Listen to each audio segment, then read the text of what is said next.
హరయే నమః గురవే నమః. మిత్రులారా, భగవంతుడు సచ్చిదానంద స్వరూపుడు. ఆయననే మనం సత్ అని, చిత్ అని, ఆనందం అని పిలుస్తాం. వేదం ఆయన యొక్క అంశ మనం అవడం వలన ఆ సత్తును, చిత్తును, ఆనందాన్ని కోరుకుంటామని వివరిస్తోంది. సత్ అంటే అనంతకాల జీవనం, చిత్ అంటే అనంతమైన జ్ఞానాన్ని, ఆనందం అనంత మాత్రలో ఉండే సుఖం అని. వీటిని సహజంగానే ప్రతి జీవుడు కోరుకుంటాడు భగవంతుడి యొక్క అంశ అవ్వడం వలన. అయితే అనంతకాల జీవనం అనేది జీవుడి యొక్క స్వరూపమే. జీవుడికి నాశం లేదు. కానీ జనన మరణ చక్రంలో పరిభ్రమించడం వలన, శరీరాన్ని పొందడం వలన ఎన్నో దుఃఖాలకు లోనవుతూ ఉంటాడు. వేరువేరు యోనులలో ఎన్నో ఇబ్బందులను పొందుతూ ఉంటాడు. మరి అమృతత్వాన్ని పొందాలంటే ఈ జనన మరణ చక్రంలో పడి దుఃఖించే దుస్థితి నుండి బయటపడాలి. పునరపి జననం, పునరపి మరణం, పునరపి జనని జఠరే శయనం అన్న. ఇదేమి ఆనందాన్ని కలిగించేది కాదు, ఎంతో దుఃఖాన్ని కలిగించేది ఈ జనన మరణ చక్రంలో ప్రయాణం అనేది. అయితే అమృతత్వాన్ని సిద్ధింపజేసేది అమృతస్వరూప అని చెప్పబడే భక్తి. భక్తి యొక్క పేరే అమృతస్వరూప. అమృతత్వానికి స్వర్గానికి సంబంధం లేదు. ఎందుకంటే స్వర్గానికి వెళ్ళిన వాళ్ళు తేతం భుక్త్వా స్వర్గలోకం క్షీణే పుణ్యే మర్త్యలోకం విశంతి.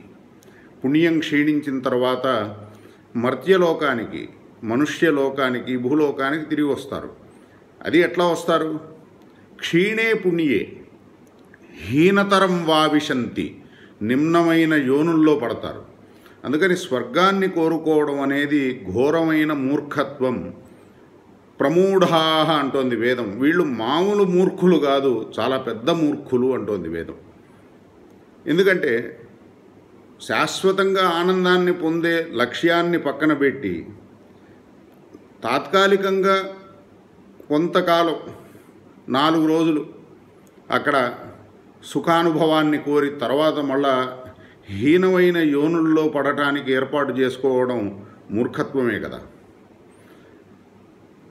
అందుకని భగవంతుడు అంతవత్తు ఫలం తేషాం తద్భవత్యల్పమేధసాం అని వివరించాడు. అల్పబుద్ధిని ప్రదర్శించడం వలన మనకు కలిగే ఫలితం, మనం పొందే ప్రయోజనం ఏదైతే ఉందో అది గొప్ప ఫలాన్ని ఇవ్వదు అని చెప్తున్నాడు. అందుకనే చేసే సాధనలో మనం దేనిని లక్ష్యం చేసుకోవాలి అనే దాంట్లో ఒక సరైన అవగాహన లేకపోతే మన జన్మను దుర్వినియోగం చేసుకునే ప్రమాదం ఉంది. కేవలం ఈ జన్మనే కాదు, పూర్వజన్మకు సంబంధించి, గడచిన జన్మలకు సంబంధించి చేసిన సాధనను కూడా మనం అలక్ష్యం చేసి భగవంతుడు మనకిచ్చినటువంటి అవకాశాన్ని దురుపయోగం చేసుకునే ప్రమాదం ఎంతో ఉంది. భగవంతుడిని లక్ష్యం చేసుకోవాలి. అమృత స్వరూప అనే భక్తిని మనం ఆశ్రయించాలి. జ్ఞానం అనేది మనం పొందాలని ఎన్నో ప్రయత్నాలు చేస్తూ ఉంటాం, ఎన్నో విషయాలు తెలుసుకోవాలనుకుంటూ ఉంటాం. అయితే భాగవతం చెప్తోంది, వాసుదేవే భగవతి భక్తియోగ ప్రయోజిత జనయత్యాశు వైరాగ్యం జ్ఞానంచ యదహైతుకం. వైరాగ్యం కానీ జ్ఞానం కానీ ఇవి రెండూ కూడా భక్తిని అనుసరించి వస్తాయి. భక్తి గనక చేస్తే జ్ఞాన వైరాగ్యాలు సహజంగానే సిద్ధిస్తాయి. అయితే భక్తిని చేయడానికి అవసరమైన జ్ఞానాన్ని మనం తప్పకుండా పొందాలి.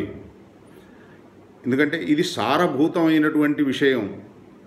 సారాన్ని మనం గ్రహించని పక్షంలో మనం పొందే జ్ఞానం మనలో అజ్ఞానాన్ని, అహంకారాన్ని పెంచే ప్రమాదమే ఎక్కువ ఉంది.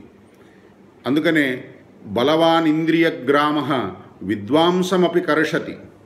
గొప్ప గొప్ప పండితులను, విద్వాంసులను కూడా ఈ ఇంద్రియ వ్యామోహాలు ఆకర్షిస్తూ ఉంటాయి. ఇంద్రియ సంబంధమైనటువంటి విషయాలలోనే వాళ్ళు చిక్కుకొని వాటి నుండి బయటపడలేకపోతారు. ఇది సామాన్యమైన విషయం కాదు. అందుకని చెప్పే భక్తిని మనం ఆశ్రయించాలి. భగవత్ కృపతో ఈ జనన మరణ చక్రం నుండి బయటపడే అవకాశం ఉంటుంది. అందుకే శంకరులు వారిని అడిగిన ప్రశ్నకు ముముక్షుణా త్వరితం కిం విధేయం అని అడిగిన ప్రశ్నకు సత్సంగతి నిర్మమతేష భక్తి అని చెప్తున్నారు. సత్సంగతి సత్సాంగత్యాన్ని చేయాలి. నిర్మమత మమతను వీడాలి. మమతను సంసార సంబంధమైన విషయాల్లో, భౌతికమైన విషయాల్లో, ప్రకృతికి సంబంధించిన విషయాల్లో కలిగి ఉండకుండా భగవంతుడి విషయంలో కలిగి ఉండాలి. అనన్య మమతా విష్ణువు మమతా ప్రేమ సంగత భక్తిరిత్యుచ్యతే భీష్మ ప్రహ్లాదోద్ధవ నారదై అని చెప్పినట్లు ఆ మమతను భగవంతుడి విషయంలో కలిగి ఉండాలి. ఈశభక్తి భగవంతుణ్ణి మనం భజించాలి. ఆ భక్తి వలన జ్ఞానం సహజంగానే లభిస్తుంది. అట్లా కాకుండా కేవలం జ్ఞానాన్ని పొందాలి అనే లక్ష్యం అది మన ప్రయోజనాన్ని అలక్ష్యం చేయడానికి చేసే ప్రయత్నమే అవుతుంది. ఆ జ్ఞానానికి ప్రయోజనమే లేదు. ఎందుకంటే సా విద్య తన్మతిరీయేయ, భగవంతుడికి మన బుద్ధిని మన మనస్సును దగ్గర చేయనిది, దగ్గర చేయడానికి తోడ్పడనిది అది విద్య కాదు, అది అవిద్యే. సా విద్య తన్మతిరీయేయ, మన బుద్ధిని ఆయనకు దగ్గర చేసేది విద్య అవుతుంది, కానీ మన బుద్ధిని ఆయనకు దూరం చేసేది ఇంకేదో ప్రయోజనం అని చెప్పేది విద్య కాదు, అవిద్య.